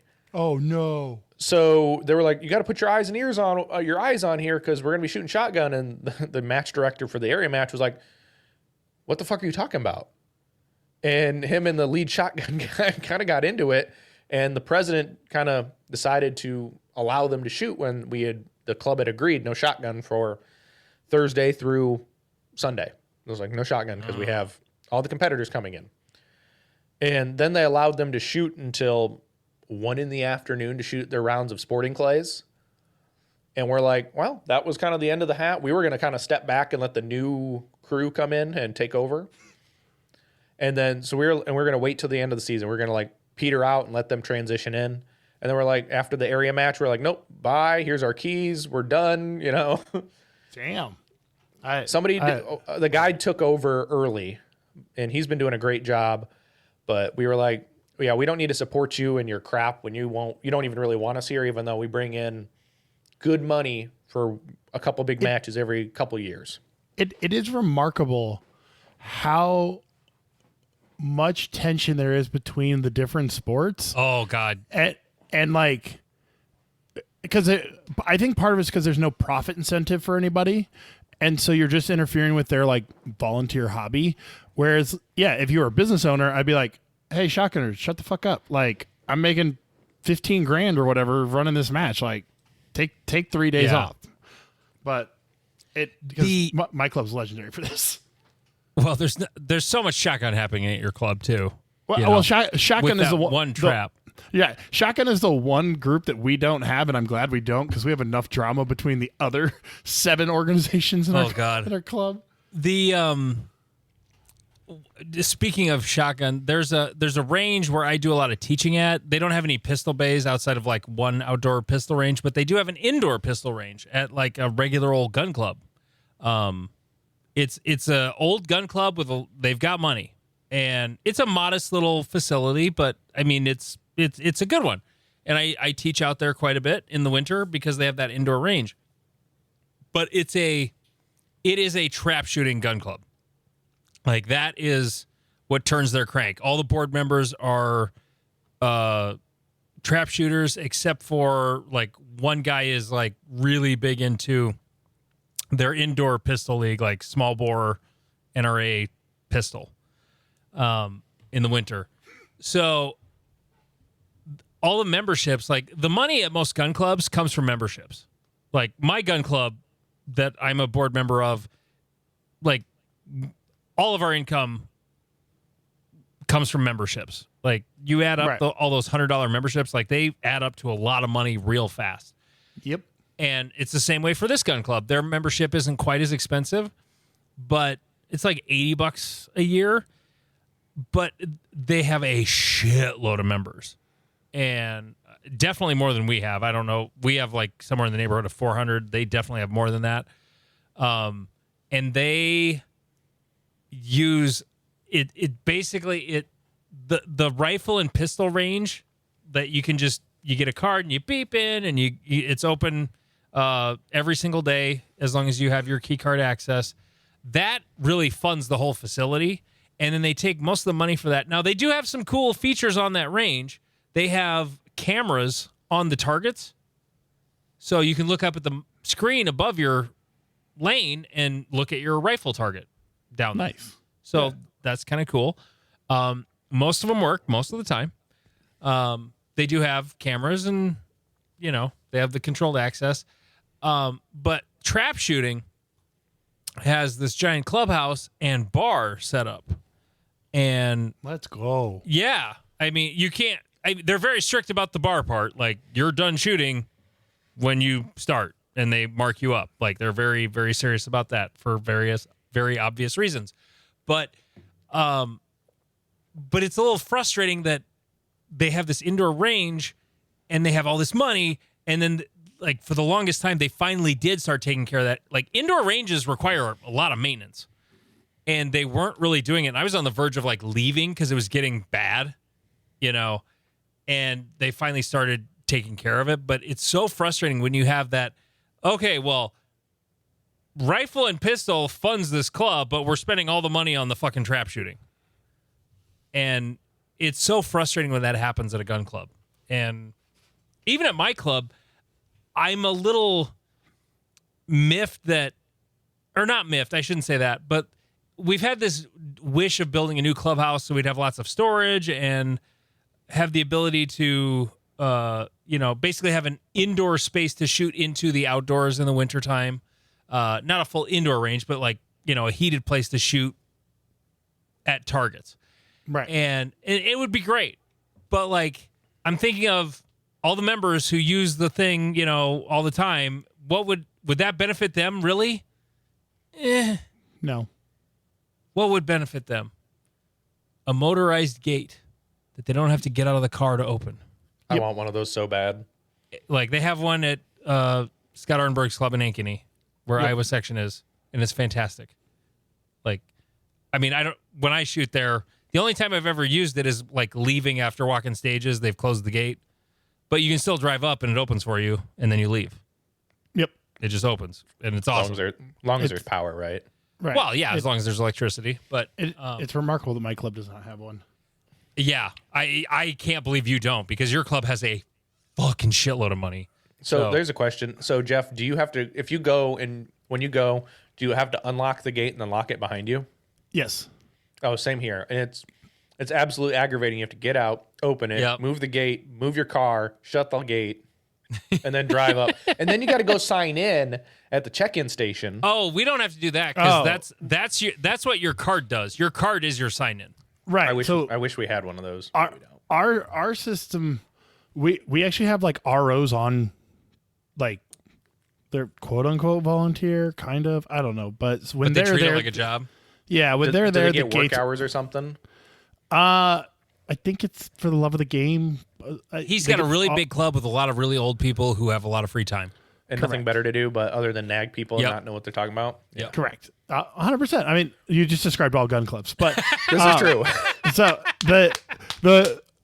our gate will be open as long as there's an RO on duty, quote unquote. So I try to be there when the RO is on duty, and luckily we have enough volunteers for it. Because you're too lazy to open it yourself? As Manny just said, it's really annoying to drive up. Oh my get God. out, undo. You know what? Next time you come to Omaha, I'm locking that. I'm gonna Shut that goddamn gate on him. Yes, and I'm gonna make you fucking do it. I've never had. Don't you? Isn't there a keypad at your club, Jeff? No. How do you get in? Am I having a stroke right now? I drive up, I get out, I undo the lock, I Like with a push key? the gate. There's a code, and then Like I push electronic, or is this like a roller? This is a roller, like, like a Oh master my lock. God, are you fucking serious? Your club has that? yes. Oh my God. It's the worst. Go My club- spend 20 grand. Jesus Christ. Well, again, going back to the conversation we didn't end up having, getting rid of the old people that Oh are my holding God. us back. Oh, yeah. Okay. Because yes, we do have the money, and we do have the infrastructure, and we have the membership numbers. Even and if we you have, don't get the automated opening, like just the computerized latch that we have at my club, like for a club like yours is mandatory. Like, you don't know who's coming and going. I don't disagree with you. Oh my And God. The problem with the gun clubs is that they're run by boomers that haven't like, well, this is how we've always done it. Yeah. And you're like, They're not boomers. They're fuds.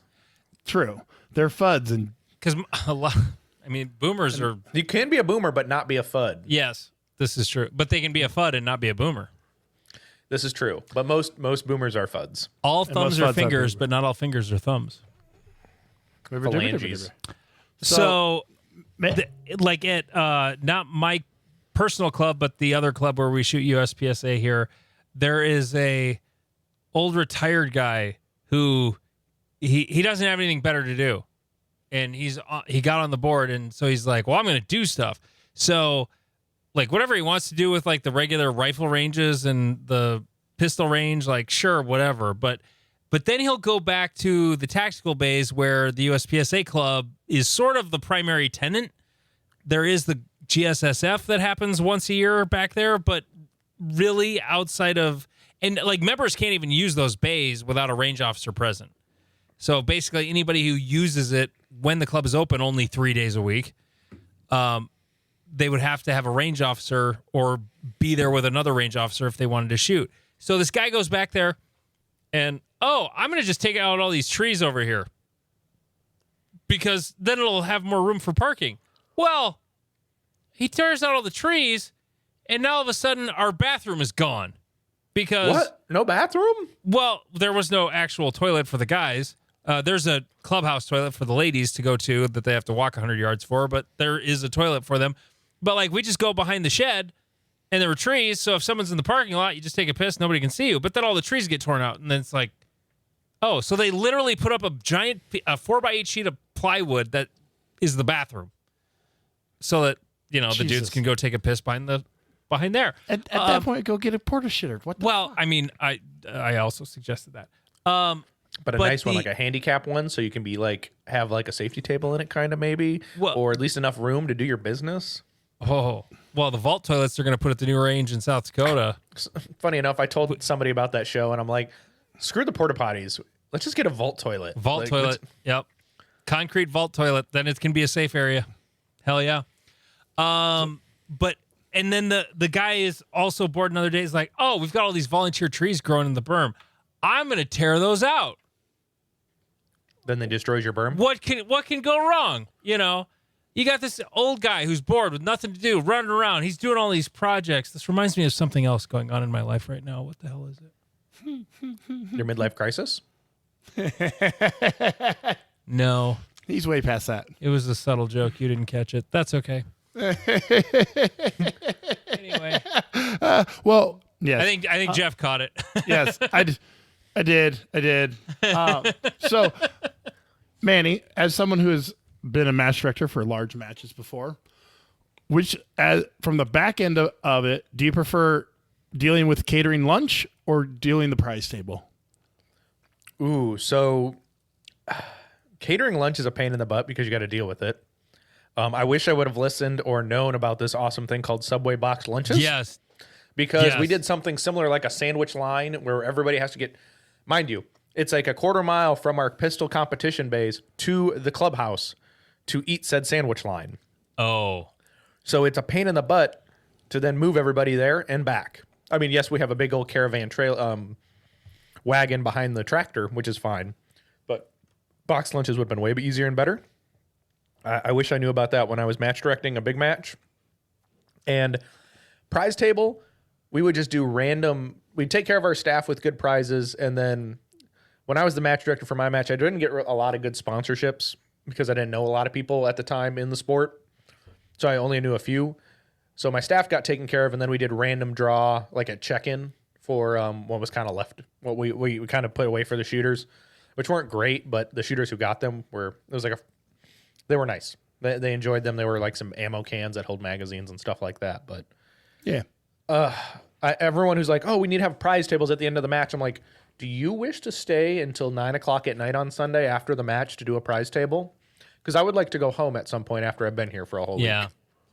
Well, and that's why the way you guys have done it down at Cornhusker the last couple of years is fantastic. You walk up, you draw a number, and you get the thing, and done. Like that's it. Yep. It's And part of a everything's- stage. Well, we've done it at both check-in and we've done it. So at our club, Bay 5 is our largest bay. And so when you get done with Bay 5, you immediately walk over to our Steel Challenge shed that has everything. And there's someone manning it that pick the number that you look at, you find whatever item has a number attached to it, boom, that's your item. So it's nice and simple. That's the way that most people should do it. Build it into a stage, build it into a stop. Don't make it, and I've seen it in Ohio where they've done it where the match director comes around on his caravan of golf cart bringing random joys and envelopes and prizes, and you're like, they're very fortunate they get a lot of money in sponsorship at their matches. So everybody gets something, and they always have extras. So it's like, take whatever you want. Jeff doesn't like that. A one Stephen Tomlinson got fucked in the ass by Joe Park and Scott Arnberg because they rolled up to hand out the prize as he was about to make ready. Like he was on the line. They were It's about fucking to make Tuesday. ready. Yes. And they're like, no, we're drawing prizes. And I don't remember if he won something that might have helped throw it off, but he ended up skipping a whole target because he did, he was in the zone. He got out of the zone and then he struggled to get back into the zone. Yes, I like the way we do it. But then there's also the way of doing it. Like, say there's a stage that always backs up. That's where the match director needs to sit and catch the next squad before they even get on the bay. Yeah. Be like, oh, you got to wait 5 minutes? Well, let's do your prizes. Yep. Instead of, fucking someone out of a make ready because of lack of preparation or, bad timing. The thing I like so much about where Josh put the fixed time stage for Great Plains, the really smart thing he did is that it's at the turn where you're gonna have a walk. Like our range is split into two zones. Basically, once you get done with Bay 5, you go back to Bay 1 instead of going to Bay 6, and then 6 through 10 or the other zone. And so it's that fixed time stage is going to be a quick one, relatively speaking, and it'll be perfect because then that's the long walk back to Bay 1. And Which is smart. Which is smart. Like Jared Stepp I'm going to give him credit for coining the term stage flow is the god to which I don't remember what he said. Sacrifice everything, I think is the 100%. But it's the most important thing at a major match is flow, that things happen in an order I designed the stage for Bay 4. You haven't been to our range, Manny, but Jeff knows Bay 4 at my club. It's a small bay, but it's a cool bay. And so if you put an average stage in there that you could do, like, it would turn over super fast. So knowing this, having been the match director for this match the last 4 years, I put in movers, like a couple of movers. There's not a shell load of targets, but I put in a couple of movers and a little more of a complicated reset stage because it's a little bay. It takes literally, 5 seconds, Jeff, to walk to the back of that bay? It doesn't take long to get to the back of the bay.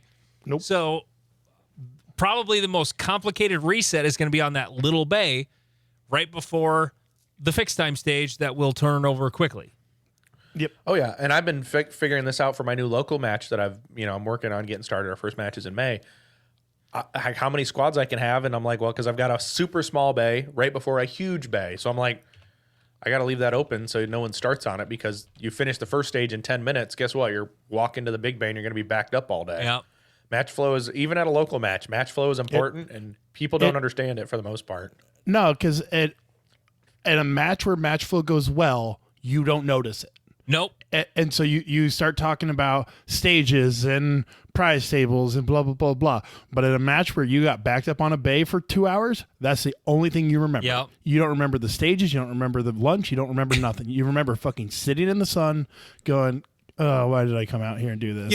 When we did a free beer come talk at Cornhusker last year, Jeff, and Lane Drink was bitching about Great Plains in 2022 or 2023, the year before. But he thought the month before when he shot it was awesome. He liked it very much and didn't care for it the year before. But the year before, he was talking about the stages, but I think what he was really talking about was how the match did not flow. Right. There was a squad who got off track. Instead of going back to Bay 1, they went to Bay 6. Yep. And they fucked everything up. Because they didn't follow the squad matrix. It was partially my fault because I did not instruct the ROs of Bay 5 to make everybody go to Bay 1. It was on. I'm not blaming them. It was on me because you go to the next bay when you're shooting a match. Yep. I didn't blame I mean, I gave them shit because they're guys I knew from Fargo, but I didn't like fucking North Dakota boys. fucking North Dakota. Fuck. Fuck's sake. But yeah, and so a great example of this from like my personal shooting was the rifle match that I shot in Des Moines. At one point, all 4 squads were on one bay. Oh, wow. Because the stage, they used their entire 50-yard bay, and my time, as I think I got second or third at that whole match, but my time on that stage was 59 seconds. And so at one point, all 4 squads were there. The rest of the match was actually not terrible. I didn't hate the rest of the stages, but I always remember sitting on that bay for over an hour doing fuck all. You should have gone fishing in the lake. That no one was there, and I don't remember why he didn't. Maybe that. I wanted because I saw your question. You had it in the rundown, Jeff. The best lunch options, like Yes. okay, the Subway box lunch is awesome. Jeff, do you remember the form for staff sign up for Area 3? Yes. Okay, Subway lunch preference, turkey, ham, cold cut. That was an option. Do you remember what the other one was? No. We're doing another box lunch from a different vendor for the other day of lunch. Qdoba box lunches. So hell yeah. Yeah. We were thinking of doing another one that, like, I can't remember who it was. I know Bruce wanted Panera bread. I'm like, fuck that. Like, Ew, no. Panera's, no. Like Panera's one slice of overpriced meat hospital with food. bread that's like 3 inches thick. No fucking thank you. No. So there's 3 options here, in my humble opinion. You got your sandwich, you've got Mexican, you got Chinese. Ooh, hi chai. Yeah, because I had Panda Express tonight, and so that made me because the Panda Express is set up basically like Chinese Chipotle, and it's like they You're cater, not wrong. right? And I was like, because that was actually my first time going to Panda Express, and I was like, oh, this is just Chinese Chipotle, and Yes, it is. Kansas many eons ago when I shot it in their nice air conditioned clubhouse, they did. I can't remember if it was just a straight Chipotle bar or if it was just a Mexican bar, but it was tortillas and meat and rice and all this stuff. I was like, oh yeah, a little Mexican. I like that. I think that is a good option if you have the facilities to cater to it. Manny, is there a Hy-Vee in Michigan? Hy-Vee. Oh, It's a grocery store chain No, never. Nope. based No in Des Hy-Vees. Moines. They're a big chain, but like grocery chains are very regional. Like there isn't really one that's national other than Walmart that I'm aware of. But Hy-Vee they're kind of known for their pretty good, not terrible Chinese food for like a grocery store deli. It's not the best Chinese food you'll ever have, but it's good. Like, it's good shit. And as soon as Jeff said that, like, oh, hi chai, like just fucking 1 meal deals of hi chai in the containers, just ready to go. Here's your sweet and sour chicken. Here's your sesame chicken. Here's your General Tso's. Here's your broccoli and beef. Like, pick one. Let's Like- hope you don't get food poisoning so you can work the rest of the match. Oh, no. You would never get food poisoning from that. They would overcook it before you got food poisoning. Guaranteed. So, Manny, you mentioned that you're starting a club. You are. Can you- I didn't know can this. you- I missed can you- it, or I was reading something. Right. Can you Now I tell me just want about to step on Jeff in again. 100%. So because USPSA, the directors and the employees are all useless. And they sent someone to SHOT Show, and a buddy of mine's friend was at SHOT Show and was like, oh, hey, I'm trying to start a USPSA club. What do I need to do? And they were like, I don't know. and that's the response. And so according to him, that's the response he got. So how does one start a USPSA club? So after they've actually got a proper range to run the club, right? Right. So you have FUD that you've become a board member at the FUD club, or you walked up to the board of directors and you're like, I wish to run pistol matches at your FUD range. Gotcha. They have approved you. Okay. Next steps. So you go to the USPSA website and you go down to like some portion on the website, member media and info. You go to club affiliation info. You scroll all the way to the bottom. You can begin the affiliation process, which essentially means you fill out all your contact information for the person you want. Well, obviously the name of the club, the location of the club, what section it's in, and who you want to be the club contact. Obviously, that's myself, who's the club contact. And they're kind of the person that they put out as the poster child of the club. So if you've got questions, you can email that person. I'm going to interject here. Definitely put, as soon as you get the club established, add people to your club. Yes. Do not be the only person who gets the emails or has the ability to upload scores for your club. I was the only person for the longest time, and it was unnecessary. I didn't need to be. There's a tab when you go to your club, like under club resources, there's manage club. Most people have one. I happen to have two right now because I'm the Area 3 director, so I have Sioux River Sportsman's Club and I have Area 3.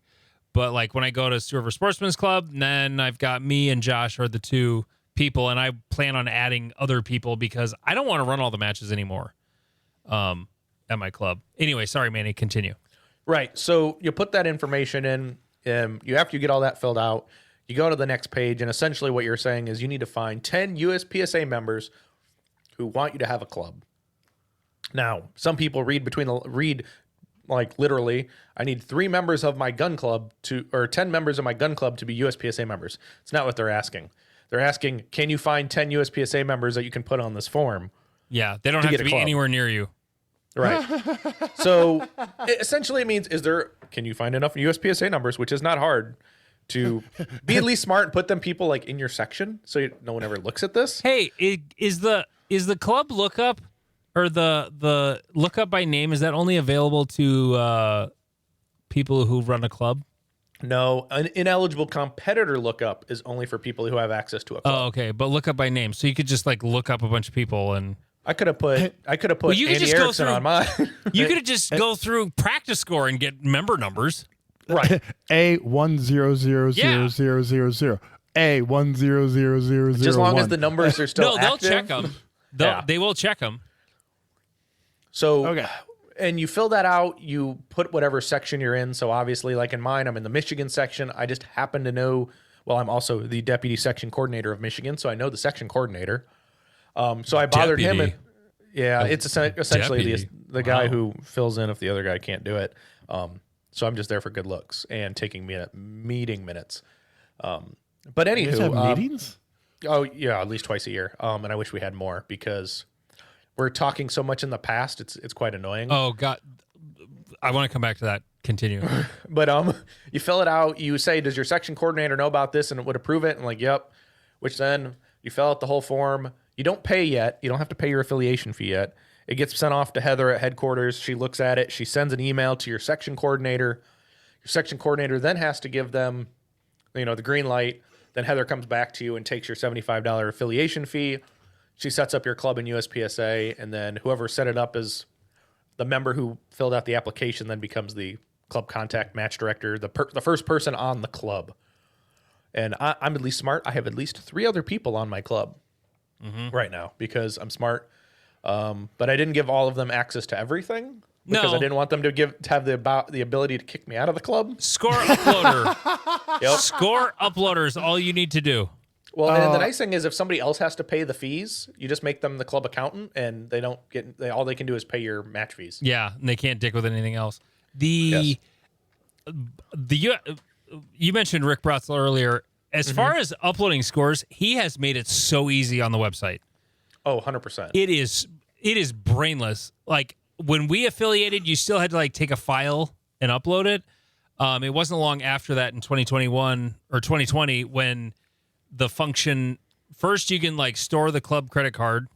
Like I am or I was the treasurer, but I still have a debit card for my gun club. That is stored on the USPSA website. And whenever we run a match, I go looking for the match. It sucks in practice score results when I search. I don't have to go to practice score separately. I'm just on the USPSA website, and I type it in, and there's our match, and submit. And then I always have to go through and verify that Matthews Hartman is Matt Hartman, because his membership name is actually Matthew 'S, because he had a typo one time, and that's just how he kept going in. So he just finally changed his name on the membership. It's awesome. Oh, I love Matt. So, and then you verify that Matt is actually a member, and then the debit card's already stored. Do you want to pay the fees now? Yes. Save or pay it. Done. And it takes literally 30 seconds. It's super easy. Okay, so we're at you've made the club in practice score, or the USPSA has recognized your club. Yep. How do you start putting on matches? Well, are we assuming you already have made a practice score account? Because all you need to make a club practice score page. Oh, Jesus. And your first match on practice score. And I don't know if, Andy, if you were like this or not. When I made my first match, and I made it private, just so I could like tweak with everything before everybody saw it to start jumping in on it. I made sure that like the registration page was all perfect. The information on the page, like all the information people would need to know about our match, was good before I then cloned the match for every match for the year.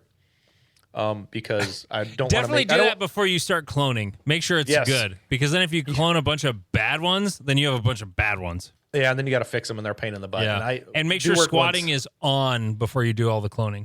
Yeah, don't lock squads. No, unless you want. And then clone the match, and then guess what? Your squads are still locked. Yeah, that happened to me. Great Plains Open for registration one year, and I cloned it, but it was closed when I cloned it.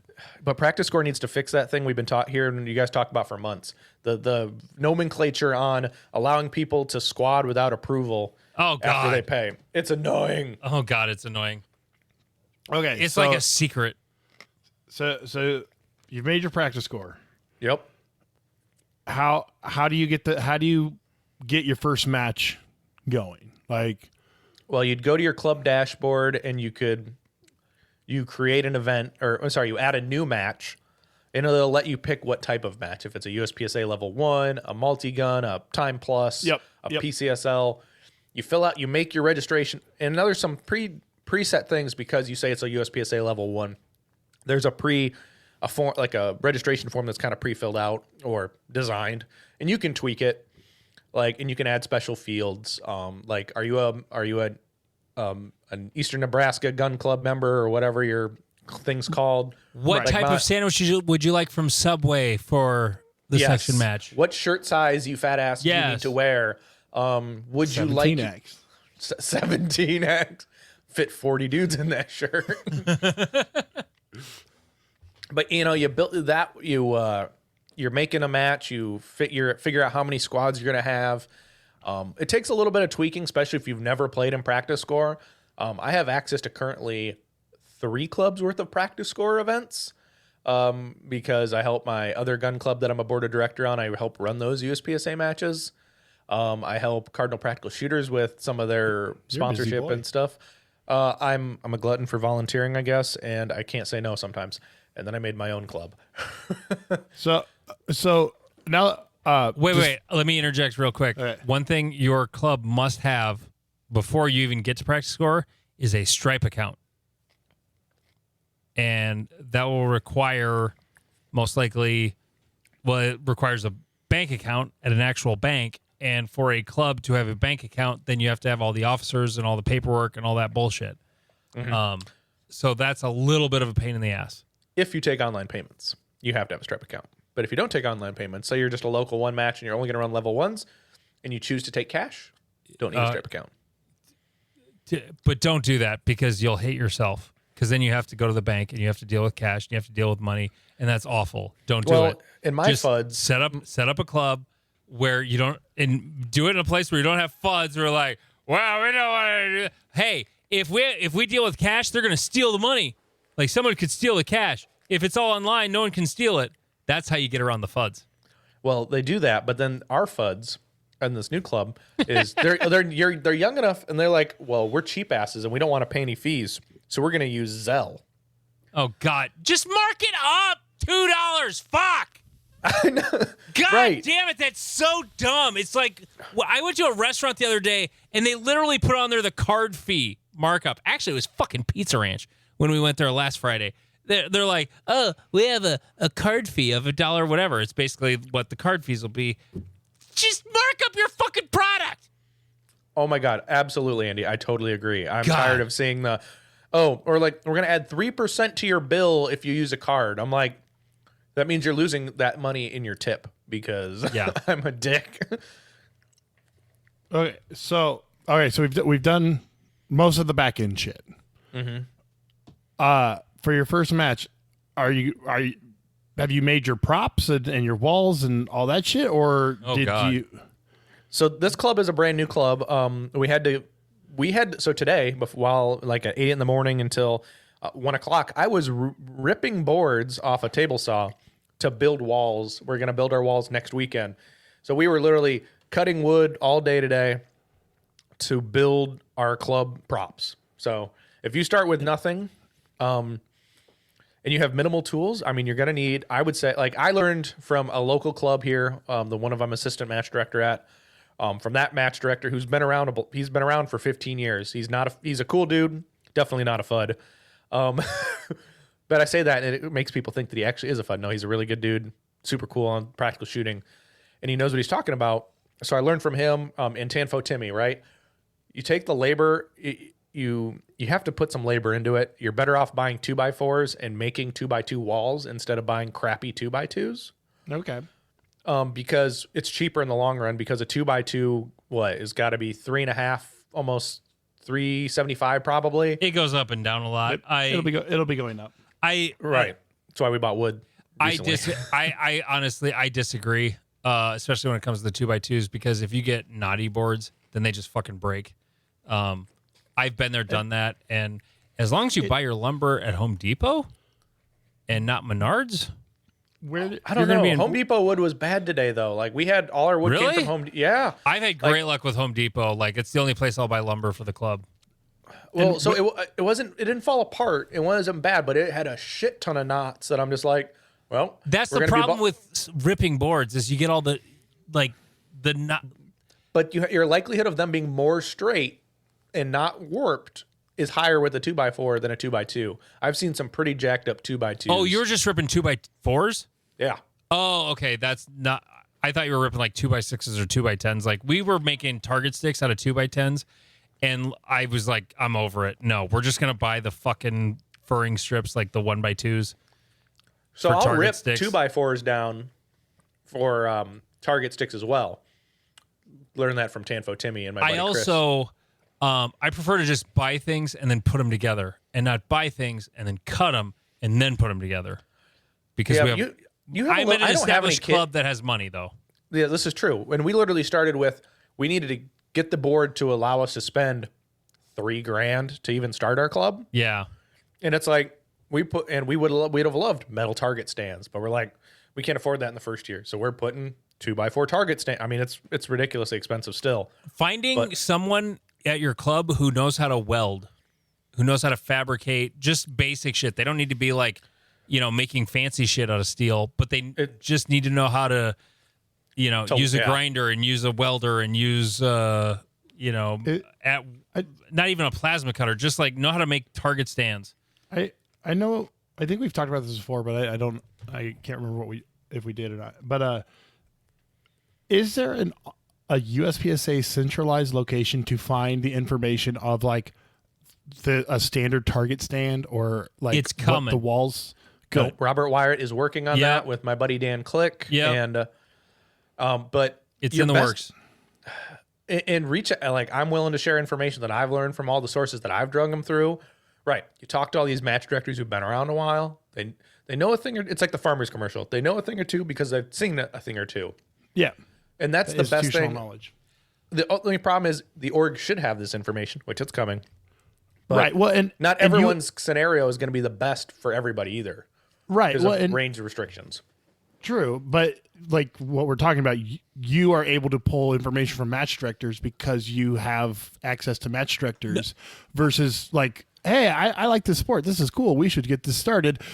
I don't know anyone in it. Let's just like, Yeah. You're starting with, how do you get this started? Well, you know people who well, you got to be in the thing. But how do I get this started? Here's the thing.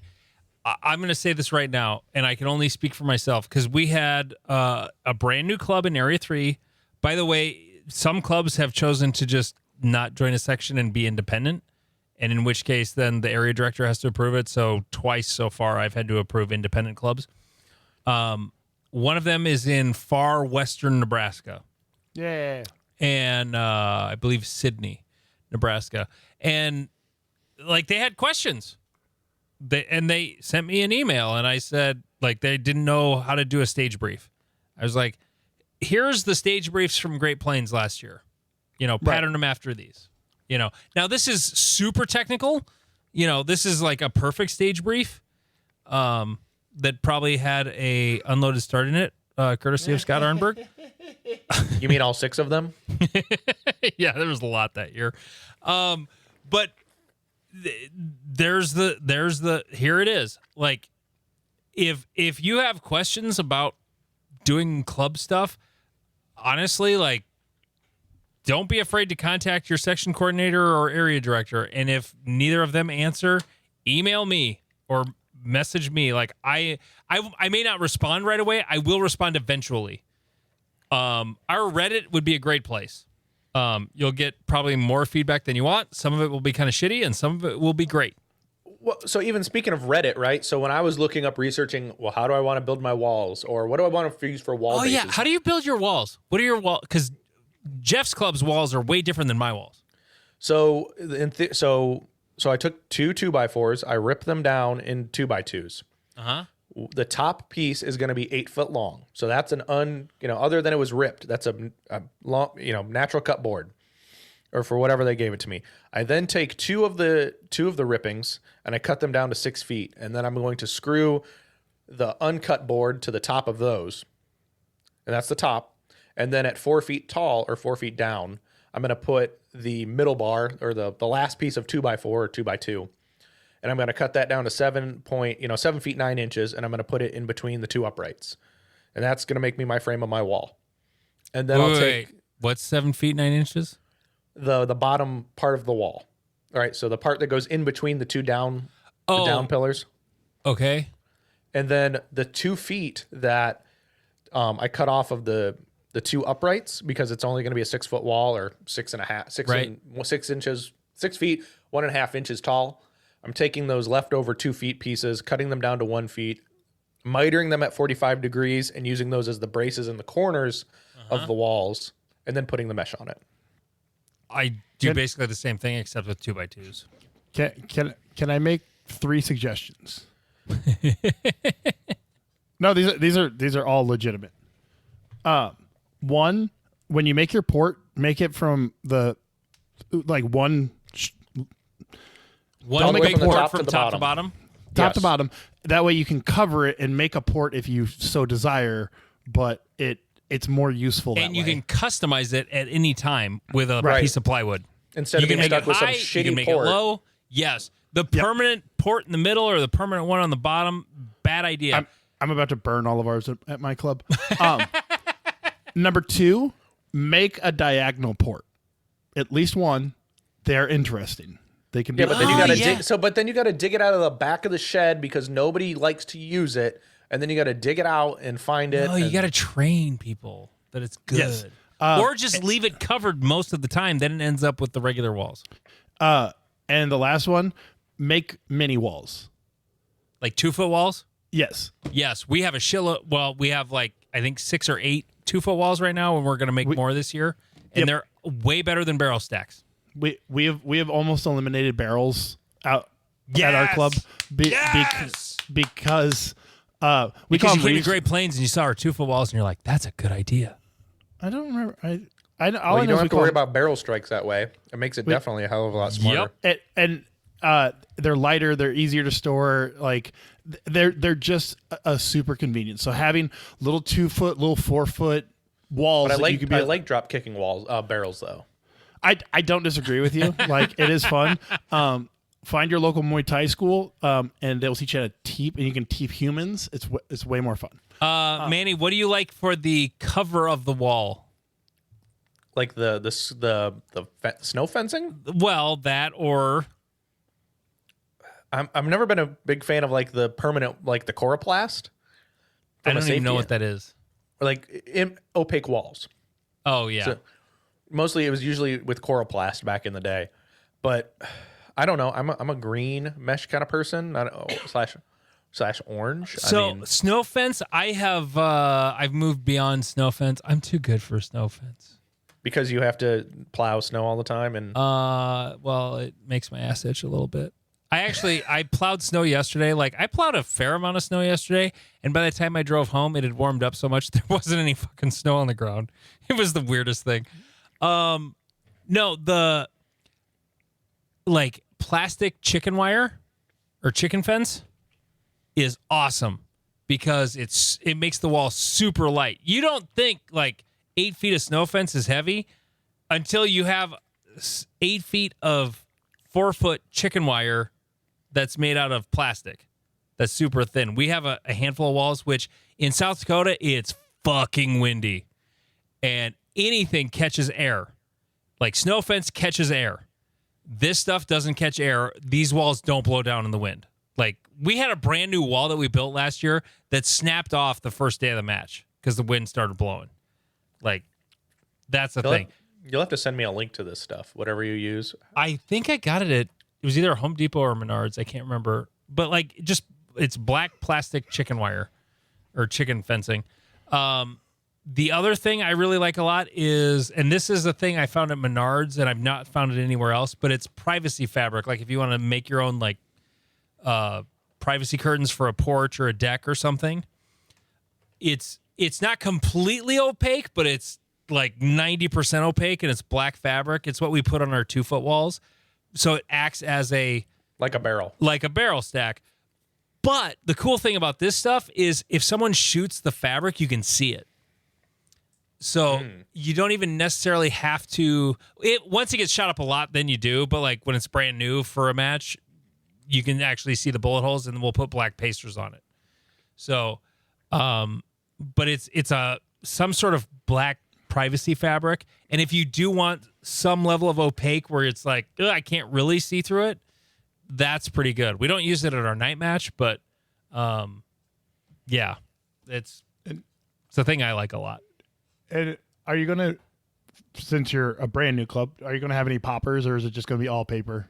So we thought we'd only have to do all paper, but we found out that the range actually owned from the previous owners of this property. You know, this range has changed hands a couple times. They had some really janky poppers that, so how to explain it is like below the calibration zone, about 3 inches, there was wings like halfway up the popper.